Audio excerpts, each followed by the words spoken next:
Blog Talk Radio.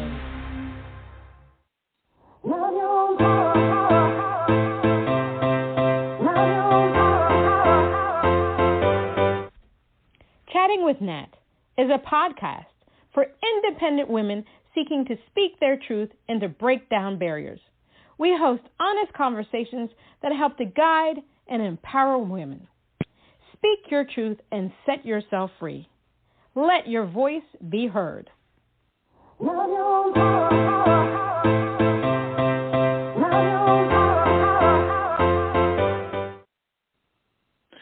everyone, this is Natalie Jean. This is Natalie Jean. Yes, this is Chatting with Nat. Today we have the honor of having rock and roll band The Key of F.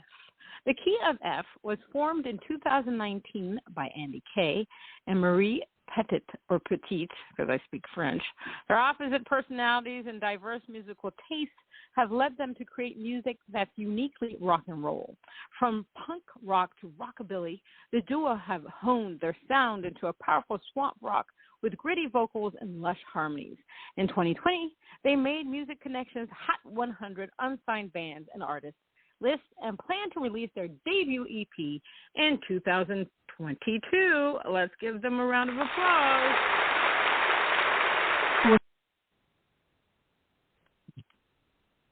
Hi. Hi, Andie. Hi, Marie. How are you? We're doing great. If I could get a round of applause like that every day, I think I would be set for life. Yeah, no. See, the thing is, you need to download it. And anytime you do something, just have it ready and just play. Because my two little hands can't do people justice. So that's why I have that applause button, because I want you to feel warm and fuzzy.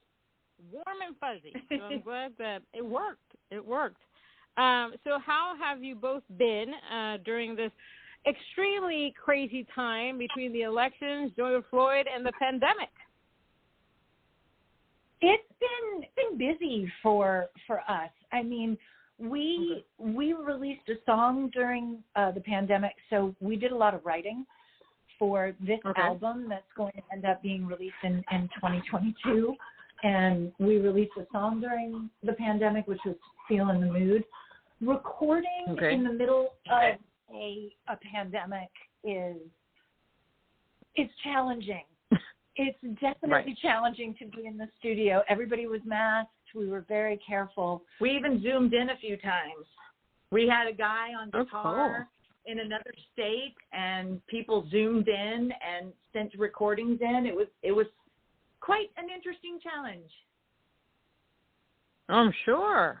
I mean, it's great that people could create during that time. You know, one of the things people always talk about is that we had downtime. Now, I had a job at the time, and I was working from home, but I took advantage of that and was able to do many things that I needed to get done before the pandemic. So I did a lot of music webinars, conferences, and stuff, and I learned a lot. But also during the pandemic, what I've noticed, and after interviewing a bunch of people, that, this was a moment where people had time to self-reflect. One of the things that I saw, which was crazy to me, which shouldn't be crazy, was families walking together in the street. Before the pandemic, I didn't see much of that. But I guess everybody had time now, so they were spending more time with their family. I had friends that were like, oh, I'm cutting back on work because they realized they were missing a lot of family time. Climate change, my God, the earth, the animals were just so happy without us there. They were like, oh, my God, maybe they won't come back because the pollution level went down. You had so many different people quit their jobs. I read several articles on that because they realized that they wanted to do something more meaningful. It's not just about money. The pandemic made you realize that, life is short, but it's really, really, really short. And then as artists, a lot of people decided, oh, I want to do something different. I know somebody that rebranded. A couple of people like you created new music. But there's times where people are just like, what do I want to do with my life? How do I want to be perceived as an artist? How am I going to do my thing? So during that time, did you guys take time to really think about how you want to be perceived as artists or anything else? I think that definitely happened because we did talk a lot about music and what kind of music we were continuing to write. And right. It definitely, because I know also during the pandemic at different moments, both Andie and I at different times did live online, like an Instagram performance or a Facebook Live performance. Right. And that was interesting too, because it was a way for each of us individually to still be able to reach out and say, hey, I still want to share my art, even though it can't be a live show. And then eventually later in the course of the pandemic, we did some together as well, which was great. It was nice to be able to sing our songs together and to be in the same space. It felt so foreign because the only time that I got to see Marie was over a Zoom screen, and writing music with your partner over Zoom. I mean, thank God for it. On one hand, it's fantastic to have that technology. On the other hand, it was such a pain in the ass because she would say something on guitar, and I would try to sing along with it, and one would cancel the other one out. We couldn't hear anything. Or there'd be that little half-second delay, and it's like, well, we can't really harmonize together because we're not on the same moment. So we don't know if that works. We're going to have to put a pin in that and wait and maybe call each other and see if we can sing it on the phone. So it was, and there were times where I think I had come over to your house and I stood in your driveway. And we've both been at your front door, and I'm standing in your driveway. Cool. You have a mask on, I have a mask on, and I'm like, hey, sing that thing. Let's try it. We're 6 feet apart. And we're singing. So it just goes to show you that wherever there's a will, there's a way. You know, we'll make it work. And Marie and I have been really creative in making things work, that when the world throws you a curveball and you're like, well, okay, that's not what I had planned. So, and we'll find creative solutions for things. It's true. Yeah. The Zoom thing, my God, I know Zoom made a killing because everybody was using Zoom. I did the live streaming too. It was my first time doing that. And, sometimes I had a large crowd, medium crowd, and no crowd. I'm singing to myself, which was fine because it allowed me to rehearse music because, you become brain dead. Yeah, you just get it out because you need to remember your songs and stuff like that. So I completely get that. Yeah, technology, you learned a lot about technology and different platforms that you can use now if anything like this happens, or you can still use it whether we're open or not, because live streaming, not everybody likes to go out. So, for the introverts, that live streaming thing is a beautiful thing. That's true. So what was it? Yeah. So what was it about the music industry that both of you said, oh, my gosh, music is me, I've got to do it, this? Is it something that you watched, you saw, and then how did you come up with the name The Key of F? Well, for me, I'm from Orlando, so I cut my teeth on Disney.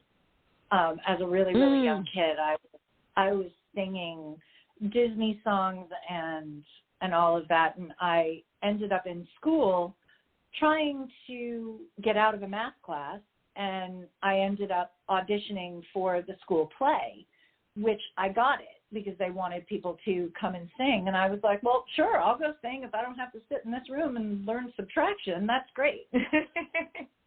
And so that was I kind of fell into the music business. And then when I got older, I ended up working for Disney World. I ended up working for Universal Studios and doing a lot of background singing for a local band in Orlando that gigged at House of Blues. They went and they gigged at a bunch of different places.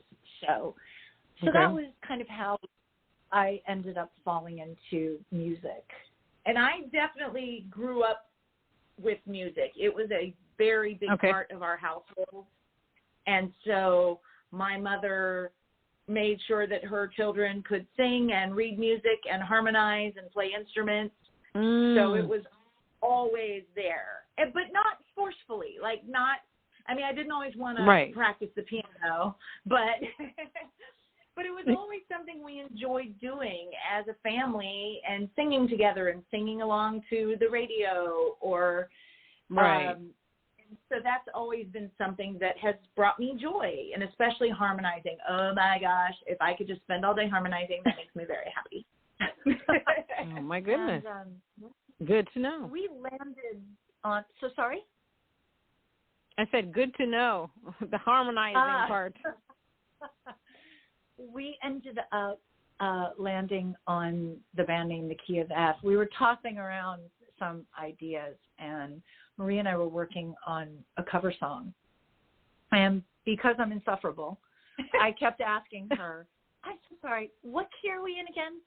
And she was like, it's F, Andie. We're in the key of F. I was like, oh, okay, that's great. And 2 minutes would go by, and we would be working on the song, and I'm like, I'm sorry, what was it again? She's like, oh, my God, it is the key of F. And we looked at each other, and we went, you know, that would actually be a really cool band name, and that's the one that stuck. Yeah, like, that sounds kind of cool. I mean, but that's a great story, number one. Is not in the key of F. Yeah, that would be tedious. But still, it doesn't have to be. It doesn't have to be. That's your thing, the key of F. And that's a great story. I mean, you have a great story to tell on top of it. I love that. Now, how would you describe your music? I would describe it as like gritty swamp rock, blues rock and roll. Yeah, we definitely have a rock and it's definitely a rock and roll base. But yes, we've kind of gravitated, as Andie said, into kind of a gritty, swampy, bluesy rock. It's something that I think we both are kind of drawn to, and also our vocal ranges, I think, fit there really well too. I mean, we started, our first single was much more punk rock, and then our second single, we wanted to do a completely different direction. Marie had this great idea because we both love swing music, and we both love the music in that era. Mm-hmm. And we wanted to do kind of a hybrid rockabilly and swing, and that's what we put out. But it was so different from our first single. It was kind of like, okay, y'all, we seem to have ADD. We need to land on something. And the thing that we always went back to was the fact that it's more like our first single. It's more like that punk rock and roll with a bluesy swamp rock feel. And that's kind of what our upcoming EP is going to sound like. And we just released a song. There's that. That we did. And that has that swamp rock, blues rock vibe, which is another Love Like Mine. Yes, I can't wait. I'm going to play it today. Who would you say are your main musical influences? Oh. This is what's interesting because we both come from such diverse music backgrounds, but yet there's a lot of crossover. I mean, we both like good old rock and roll, and so there's tons of crossover. But then when you get out into the further reaches of it, so for me, for Marie, I grew up on 70s classic rock, and Queen is my all-time favorite band ever. Yes. That's all I have to say about that. Yes. You were a fan? Oh, my God. Let me tell you. So I knew a little bit about, obviously I know the main songs that they came, but when the movie came out, I was on a plane. And I watched it, and I was bawling. I was like, oh, my God, this is so good. And then after that, I actually bought his one of the biographies on him, and I read the entire thing when I went to Cancun a couple of years ago. And I just fell in love. I'm like, oh, my gosh, I'm just in love with this person. I can't deal. And so when I create music now, I always think about Nina Simone and Freddie Mercury. And Freddie Mercury, because of the fact that when he created that one song and it was like 6, 7 minutes long, and he was like, I don't care, I'm going to do what I want. I'm with him. You know, we are artists. We should create the way we want, how long it has to be. I really don't care. We should just do it. They don't tell artists out here that paint and draw, oh, don't do this. Oh, you can't do that. So I think we need to stand firm. Yes, we're going to do what we want. All right, I finished my rant, but yes, Queen, yes. Yes. I'm going to give you the applause that you deserve for that. Oh, You're my so God. right. Yes. And Queen embodies that so much, and I love, because I grew up listening to them, and I have older brothers who were very much in, growing up in the 70s and listening to all that music coming out. So I knew the deep cuts of a lot of Queen albums. And just my recommendation, listen to the Prophets song off of Night at the Opera. It will blow your mind. But so Queen leads me to those harmonies. When I am writing, or when Andie and I are writing together, I'm like, how many harmonies can we put on here? And that brings me back to Queen, because they did not shy away. Right. Oh my gosh. I love. And the whole story about that. Oh my God. I could go on and on and on and on and on. How important? But now Andie has much more. She has. Yeah, I'm like the opposite end of. Queen is one of the bands that Marie and we do intersect on as far as our influences. But the biggest band and the biggest person who has influenced me musically has been Lucia Cifarelli of KMFDM. And if it weren't for her, I would have never ever taken a chance on being the lead singer of my own band. I would have quite happily stayed in the background and been a background singer. I never would have written my own songs, but it was really thanks to her that gave me the confidence and that boost to go ahead and be fierce and be fearless and do it. Right. She is, she's amazing. I love it.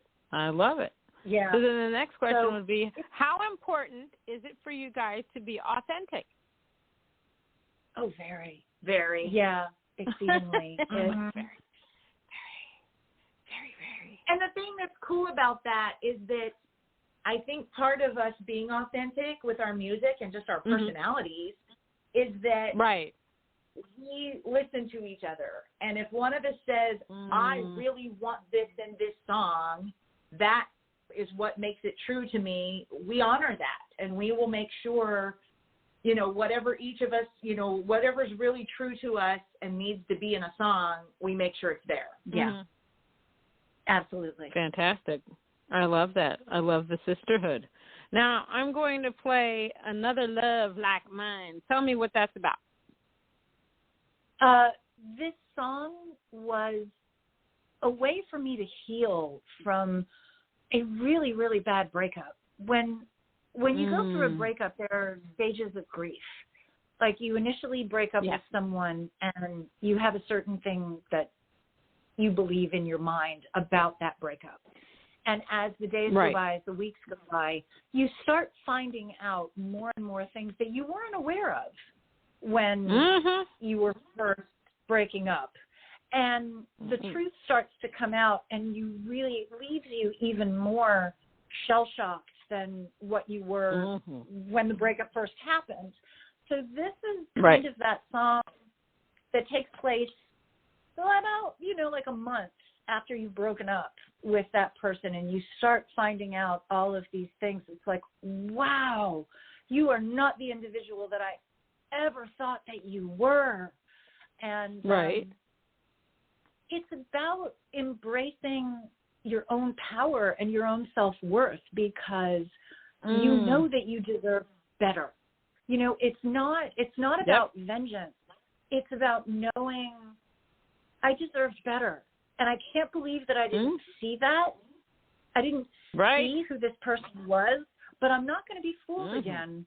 And I deserve better. And this person they've lost something. They've lost someone who no one is going to treat them the way that I treated them or the way that you would have treated them.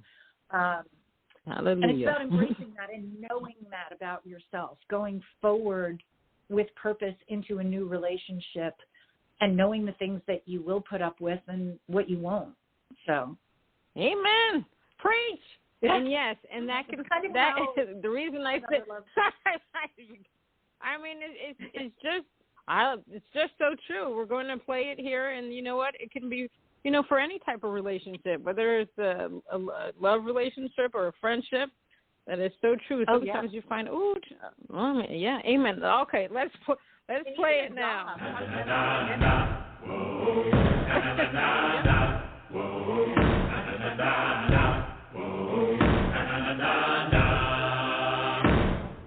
Look inside those soulless eyes.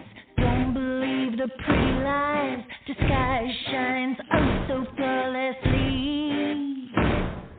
Your true colors are selfishness and deceit.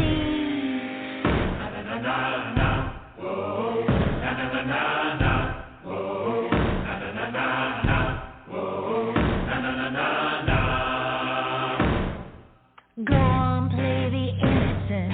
Pretend that you don't understand how you preyed upon my insecurity. Claiming you were trying to let me down gently.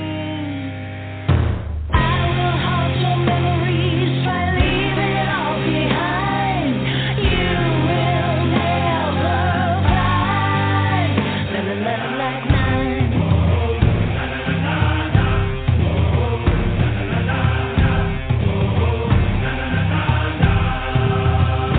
I just meant nothing to you, 'cause you didn't waste any time. Jump into another so quickly. All you did was add insult to injury.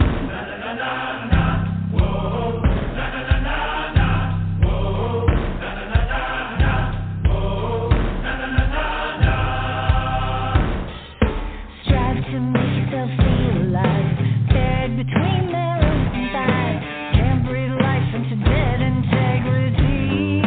Yeah, I know you'll never find someone like me. I will haunt your memories, try and leave it all behind. You will never find another love like mine. Another love like mine. No, you'll never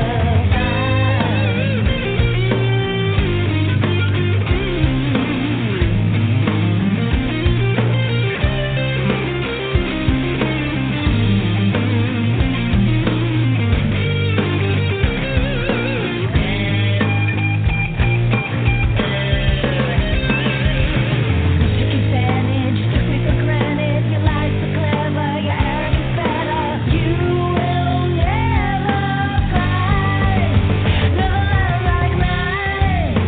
No, you'll never find another love like mine. No, you'll never find. No, you'll never find another love like mine.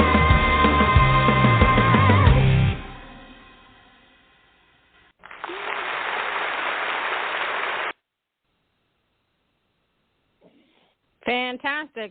You know, we must have had the same Thank you. frame of mind. We must have had the same frame of mind because I wrote mine's not rock and roll. Mine's pop. I wrote a song called "I'm Done," and the chorus is literally, it's literally, "I'm done, done, done, done, done, done. So over it. And mine is about a friendship that I had, and the person kept repeating the same crap, and I warned them, the fourth time you do it again, I'm out. I'm not dealing with that crap. No, I get it. I completely understand. And what I've found is that, you know, in the past 6 years, a lot of people have let go of a lot of friends. There's certain people I just didn't know that were so racist. That was just like, right, yeah. Block, delete. block, delete, block, delete. That was what my finger was doing for a lot of that election season. It's just. But you know what? Our eyes have been opened. These people are out of our lives, and we move on. And great people come into our lives after that. So very, very thankful for that. I hear people talk a lot now about being more aware of like little microaggressions that we may not have picked up on before, and now you start seeing it more. And then you're like, oh, I don't need that. I agree. Around. Nope, don't need it. Yeah, I'm trying to stay positive. I'm going to go listen to songs now, Natalie. I'm done. It sounds awesome. I want to hear it now. I'm going to go find it. Oh my God, I've done so many. Well, not so many. I've probably done like 4 TikToks with it. I'm going to do this whole I'm done challenge because I think people can just use the chorus. It could be done cleaning, done with cancer, done with this, done divorce, whatever. Yeah, good idea. That's awesome. I've just been racking my brain with this whole TikTok thing, which I hate doing, but the music industry thing. TikTok is its own little beast. It really is. TikTok is its own little beast. Yeah, no, it is. It is. And so I was with this management company, and they're, oh, Natalie, you should do it. But, I said, it's not me. I don't know. And then I started to do it little by little. I mean, there's months I didn't do it. And then I was watching this conference, this webinar on TikTok, and they were saying that you need to do 5 videos a day. Now, I'm not doing that, nor do I have the time. What? Yes, 5. 5 videos a day. 5 videos a day so that you can amass whatever followers. Now, I have a friend, she manages her son. They actually take 3 hours a day to do several videos, and he's amassed over 30,000 followers. Yeah, I just don't, I'm dedicated, but I'm not, no, I'm not doing all that. It's just not happening. For like 3 hours on TikTok because then my other relationships, like with Instagram, is going to suffer, and I'll never be able to record any music because I'm just on social media all the time. No, fuck that. And all I can think is, these people don't have jobs. No, but his mom does 20 million things. Plus, she's a part of the band. He's in school right now with at Berkeley in Boston, and he had to fly, go back and forth from home. And I was just like, I don't know how he does it. He says he enjoys it. So I said, good for you. And he's a multi-instrumentalist, so you get something different every time. I'm like, just to sit down for me to come up with one concept takes me a week or 2. And I'm like, okay. Then I get lazy, and then I have to get motivated to do it and all this stuff. So I'm like, kudos to you. No, it's a no for Natalie. We all need personal assistants to help us with our TikTok. Yeah. We need somebody like this guy's mom to come in. That's right. So here we go. I'm going to put it out there. If anybody wants to be my personal assistant, Marie's personal assistant, Natalie's personal assistant, please get in touch with the show. And we'll hook you up with one of us, and we'll give you a laundry list of stuff to do. There we go. Yes, an intern. Yes, bring it on. Bring it on. I agree with you 100%. This is intern-based only. Exactly. We need it. My gosh, this stuff is so much work. So how do you guys go about writing a song? And if you get writer's block, how do you deal with that? And if you disagree, how do you deal with that? And who else is on your team that you work with that you love to work with? Cool. We do have on our team our producers, Charlie Waymeyer and Ernesto Homier of Ultimate Studios, Inc., who are absolutely fantastic. We also have our vocal coach, Darcy Monet, who has been instrumental in woodshedding vocals, going to her and, hey, here's what we have. This is a song that we just wrote. What do you think? She's kind of the first person who hears our new music, and based upon the feedback that she gives us, we kind of do some tweaking, and then we bring it to Charlie and Ernesto, and it gets tweaked even further. Mm-hmm. And Darcy, in addition to being our vocal coach, she is a singer and songwriter herself, so she knows she's got an excellent grasp on what makes a song work, and she knows our voices because she's our vocal coach. So she's like, oh, you can do that. You can hit this note. So basically, try to do some more stuff. You can hit these notes, and she helps guide us. That's more on me than it is on Marie, because I'm usually the one that looks. I used to, back in the day, if they had said go in the booth and sing that high harmony, I would have been like, no. And now I'm like, okay.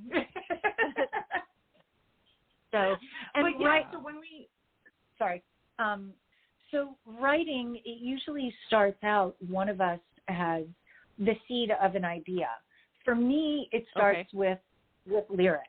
I will get an idea and I'll start writing down lyrics. Poor Marie, she hates it because I usually hand her a piece of paper with handwritten lyrics, and she really cannot needs to type them out. She cannot read my handwriting. So she ends up making up these nonsense. She's like, what is that? What does that say? Kalufa? What is a kalufa? I have no idea what. I'm like, that's not what that says. She hands me a sheet of hieroglyphics. Oh my God. But yeah, so we'll start finding the melody and finding where it goes. And for me, when I write, I tend to come up with a phrase and a melody at the same time while you're asleep. Okay. Or you rise in the morning. Yes, I'm either in my car or it's the middle of the night and I wake up and I'm like, oh man, I have to get up and go record this. Always at the worst possible moment. But I'll have a line with a tune, and so that'll be a starting point for me. It's like, okay, is this a chorus? Is this a verse? It's something, and then I've got to pull out my phone and record it while I'm driving. But then we get together and say, okay, where does this go? And then we kind of flesh it out together after the seed of the idea gets placed. I like that. What I like even more is the piece of paper, because I am so old school. I mean, I write things on the computer, but I have to start out on paper. I just have to. There's something about writing on paper that makes me or us prehistoric. But it's okay, because it's the feeling of the paper and the pen on the paper. You feel like you're actually doing something. And then you could scratch it. Mm-hmm. You could do all kinds of things. Yeah. I'm also the type of person, I like to use like words you don't normally hear on a song sometimes. So I just throw words on the paper and the screen and stuff like that. And then as I'm writing, I'll just try to fit those words in. So I get the whole paper thing. Awesome. Yeah. Do you I love end up having like little pieces of scrap paper where you'll just like write a phrase, like, oh, that's a really cool phrase on a piece of scrap paper, and then you tuck it somewhere, and I've pulled out paper. I'm like, oh wait, this goes to some song that So I've got a few of those as well. If it just like if I'm at work or something, and I work at home, but if I'm at my desk and something comes up, I'll do the same thing. I'll write it on a piece of paper, and I'll throw it on top of my calendar, because I'm like, as far as writing things down, I'm old school calendar. I have to write it in my calendar, so I'll throw the note on the calendar, and then later it's like, what was this? Truck driving Santa? What? Oh, yeah, I think that we should write that. I still have that piece of paper written down. It's crazy what we have to do to get a song put together. So what do you guys do if you have, like, writer's block, if you get it? The biggest writer's block hasn't really been a problem for us. I think the biggest problem for us has been me. The biggest problem, honestly, has been me. We've gone through, like, I've written an entire song, and we've worked on it together. We've gone through it. We've fleshed it out. Marie's gone home. I've gone to bed. I've woken up the next morning, and I've gone, nah, don't like it. I'm starting over. And she's like, wow. I'm like, nope, don't like it. Starting over. Paper, throw it away. So that's that's where I'm a pain in the ass. But I have to admit, the songs that we have done that with, where we've been like, no, something's not jiving, I need to start from scratch. What we've come up with the second time around has been so much better. It's like, yes, that's we what come it back is. better. We come back better. Yeah, as soon as the first incarnation of it isn't working, the next one is the one that's going to work. So I think that's why she hasn't slapped me yet. Oh my God. Okay, I've been down this road with her before. Something good will come That of means this. it does, because it means we're on the way to something better, and that's awesome. Yeah. No, and it's just that's fun. true. We have fun.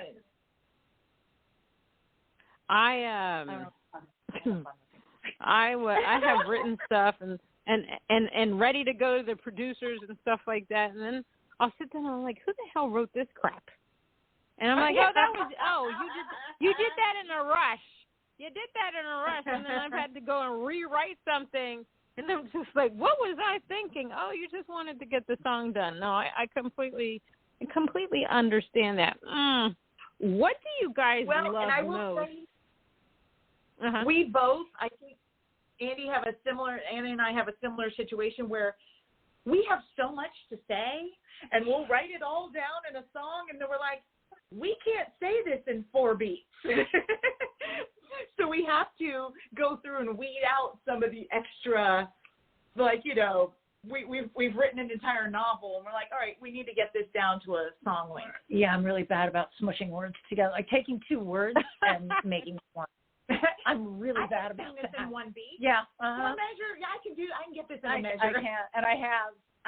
It's been pretty sad, and funny, but I've done it. And I do it to myself too, and then I'm like, oh, there's nowhere to breathe in this song. Well, it's either that, or I remember with Another Love Like Mine, sitting in the ISO booth, and the producer's going, no, can we cut out a couple of words on that? I'm like, no, we can't. I like all these words. He's like, yeah, but it's a mouthful of words and it's blowing. I'm like, I'll make it work. No. Yeah, so we ended up like that. Yeah. I mean, I'm like, nope, I want this phrase in it. I don't care how it's going to work, but it's going to work somehow. No, I completely understand it. What do you both love about being an artist? I love, the amount of joy it brings, because yes, it's hard work, and sometimes it's stressful because it's a lot of steps and a lot of things taking place. But at the end of the day, when Andie and I are sitting together and singing and playing our instruments, and it's just so much fun, and I walk away from the experience, and it's like, oh, yeah, that's why I like doing this. It's like, right. I just enjoy expressing myself that way. And, we have whatever day jobs or life or pandemics and random crap in the world. And then when you can just pull out a guitar and sing a song, it really makes all of that stuff so much easier to deal with. Yeah, and it's working together is very, very joyful, and I think that we both do love it. But I think the other thing about being an artist that we also love is the fact that we can inspire other people. I like being able to pay things forward. Everything that our favorite artist, that Lucia has done for me, for us, I want to be able to do for somebody else, to inspire them, to uplift them, to heal them from a situation. Right. Or one of the nicest compliments that I think I had ever gotten was somebody, when we released our first song, Lies, somebody had heard it and said that they had gone through a similar situation and that our song hit the nail on the head about what they were feeling and really helped them. And that blew my mind. I was like, oh, my God, that's the best comment ever. Thank you. So it's really nice to be able to heal with what we do. Amen. Well, that's our superpower. I tell that to people all the time. That's our superpower. I love artists like you that, want to affect change in somebody. It's very important. I don't like to poo-poo on the mainstream artists, but poo-poo.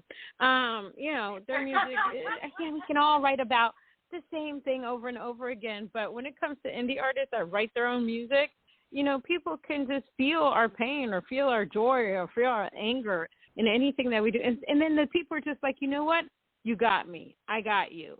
They feel like they could DM you or call you up and say, oh, my God, I just listened to this song from the Key of F. And, I mean, it just helped me get through the day. So, yes, we are affecting change in people's lives. I 100% agree with you on that sentiment. Yeah. What are 3 things you wish you had known before you got into the music industry? I wish that I knew how to read music. I wish that I had known that you have to resolve on the chord when it's 12-bar blues, that you cannot land on the D sharp or the F on a C chord. You have to land on a C, E, or a G. I really wish somebody had told me that before I started writing music. Oh, my goodness. Oh, my goodness. Awesome. F is a nice note. I'm sorry. I'm done. I swear. Oh, that's hilarious. I wish I knew. I know there's a lot of work to it, but nowadays with social media, I think there's part of me sometimes like that I wish I knew how much social media is involved, because that stresses me out like crazy. And so, oh my gosh. It doesn't mean I won't do it because Andie makes me, but wow. I didn't even see you throwing me over that fucking bus. She's good with social media, so she says, hey, Marie. She teaches me how to do things on social media I didn't know. No, I teach you how to do things on Instagram because you refuse to go on there, and that is the one place that I get to make fun of you where you will never, ever see it. Oh, yeah, she's posted so many things on Instagram, and I'm like, wait a minute, what's that? I tell people, please don't tell Marie that I posted this. She will kill me. And she won't see it for 6 months. Yeah. But, yeah, so that all that stuff is out there, and so, but I also realize that you can pick and choose what you want to do. And I think that's important. And you touched on this, Nat, about being independent artists, is that, we're not the 17-year-old singer on a giant label that's being thrown around like a pinball machine or a ragdoll. And we can pick and choose what we want to do. And yes, if we want to spend 3 hours and get 30,000 followers, that's a choice. But we can also choose not to and say, you know what? I'll hit Facebook, you hit Instagram, and we'll see what happens. We'll throw the spaghetti against the wall and see what sticks. Right. Exactly. I mean, we have to be on every damn platform that there is, between Facebook, Instagram, Twitter, Clubhouse, TikTok, Snapchat. I'm not on Snapchat, but Pinterest. Now, it was interesting. This past year, I learned a lot. I've been on Pinterest for years, when it first came out. But I just learned that, my God, you can post your music there, because the same friend, he's got over like 60,000 views on Pinterest. Yes. Wow. I thought that was just for, look, I learned how to crochet a week. No. What? No. You can post videos. Yeah. Yeah, you can post videos. You can do all kinds of things. It's crazy. It's ridiculous. But I'm with you guys. I mean, it's a pain in the ass to do all this stuff, especially since we're doing everything ourselves. And somebody told me, when you're posting, you should post something different on each side. I'm like, well, that's not happening. I don't know what else to put on this on these things. There's so much detail, news that I can put on there. Okay, I went to the store today. I could post that on Facebook. No, I can't. No. Okay, no. It's just not happening. Last question. What do you use to push yourself, like an affirmation, a message, a quote that gets you through the day when you feel like, oh, my God, I can't do this crap?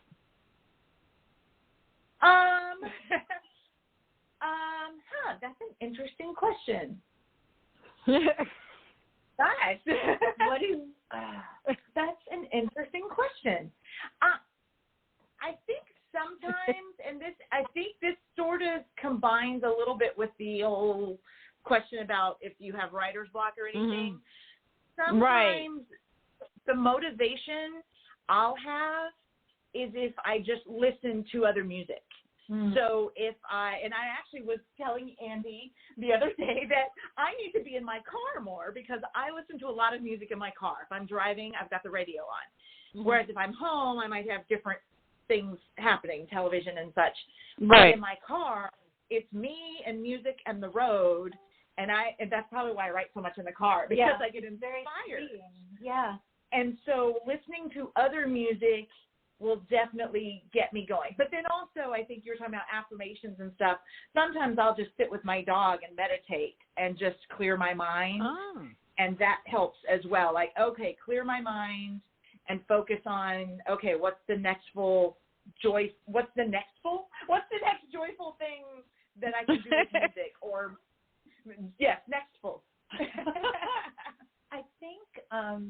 I think for me, this goes back to Lucia, because she has been such a great source of motivation, especially on her social media. I mean, to us personally, she's been really wonderful, you know, even in my private messages. If I'm like, oh, I'm stuck, you know, she'll be the first person to cheer you on and be like, no, go out there, you can do it. It's, you know, so she's been very, very helpful.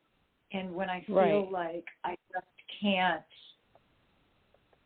like, why am I doing this? I will go back, I'll return to one of her songs, or I'll just get in touch with her and be like, oh my God, why is this so hard? You know, and she's been really wonderful and supportive about getting back and talking to me. And she doesn't have to. Right. That's the thing that blows my mind, is that she doesn't have to, and she always responds. So it's nice. I like that. I love that. Great answer. Well, Andie and Marie, I feel like singing it. Ebony and Ivory, Andie and Marie. Thank you so much. I love that. I just felt that vibe. Thank you so much for being on Chatting with Nat. It was my pleasure and my honor to have you both on here, because you guys are the most authentic artists I have ever spoken to. I've spoken to some authentic artists, but you guys are so authentic. I love authentic artists, because you're doing your thing and you're doing it your way, and that's the most important thing that you can do. And also you're affecting change in people's lives. So thank you for that. It's truly been my honor. Thank you, Nat. Well, thank you so much for having us on. It's been such a pleasure to talk to you. You are so glorious. Yes. Thank you. Thank you. And then we're going to chat again, I think, on November 14th. We're going to do an Instagram Live, and we'll have a wild time on that. Yeah. All right. That's going to be a good time. We'll sing a song for you. Yes, I can't wait. You guys have a great rest of the weekend. Thank you. You too. Thank you so much, Nat. You have been so lovely. Thank you. All right, everyone. That was Chatting with Nat with Rock and Roll Band, the Key of F. They are on Instagram. They have their own website. Guess what? thekeyoff.com. That's 2 F's. And they're on Instagram and Facebook. And then, you know what? Just Google them. Just Google. That's what I tell people. Just Google me. I'm getting a T-shirt done. Google, because we can't remember everything that we're on. And so it's been my pleasure and my honor. Until next time on Chatting with Nat.